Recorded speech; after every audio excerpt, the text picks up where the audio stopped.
在咧開這個案件內面呢，有一個兒童福利聯名的社工陳尚傑，在一審的時陣被判刑，就算判決說明講是根據着伊保證人地位，唔是因為伊有社工的身份。不過這社工界就在咧煩惱講，社工呢攏是在咧前線，未來將有可能會出現自保的心態，甚至這屆判決了後呢，真儕人會無愛來做社工。不過這個兒少團體是認為講，若准是一般的社工，甲基本的做好勢，根本就唔免去討論着這保證人地位。我跟你說，那個明天固定的行政事務到處訪問，攏是社工的工作範圍。即馬開案的社工陳尚傑，互咱告過是地書罪，第一審成立。雖然判決說明是依照個案具體事實，判決陳尚傑有保證人地位，並不是敢若因為伊是社工的身份。個補充強調，應該負保證人地位的人是有實際支配力，煞無積極作為的陳尚傑，唔是佇基層盡負責任的社工群體，也是引起社工界人心不安。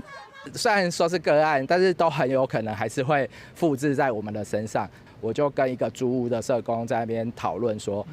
如果哪一天租屋的長輩在你租的房子裡面死掉了，是因為你幫他租屋的，那這個是不是也是一個比較特殊的情況？陳尚傑愛負保證人地位，法院認定的理由之一，原來有伊甲私營社福中心達成分工共識，家己願意承擔保護義務。這個互第一線的社工煩惱未來會互社工分工下職，也是有風險性，恐驚會造成更加儕人離職。法院認定的社工日常事務甲社工現場的狀況其實差真濟。對於這個危險發生是有防止的義務的，那你卻是放任這個危險發生，或者是消極的不作為，那你的結果就等於同於積極作為而造成這個結果發生的犯罪人一樣哦。我們正常人用一般的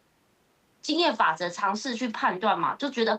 怎麼孩子前後落差那麼大了？你怎麼可能會認為說1歲多的孩子磨牙會磨到一個晚上掉3顆？至少守護團體看到認為，那是一般盡職的社工最好基本愛做的代志，都未互悲劇發生，根本無需要討論保護人的地位。啊，不過專案引起社工界正關心。也攏修煉所發聲明回應關心的一大重點，攏點出制度的系統性失靈，攏講專業責任無應該互人無限擴張。加強我們在這個領域社工同仁對於兒虐的辨識的知識，我覺得這個一定要。第二個當然是我們其實很多的家庭或者是業務上其實是有分工，那我想當然可能在分工的部分也需要再做一些細緻的討論。隨像社工目前實務的困境有按量上濟高流動率、欠缺強制執行力等，第一線社工承受未少挑戰加壓力。衛福部表示，社工的角色加責任範圍，牽涉制度運作加真濟項專業層面，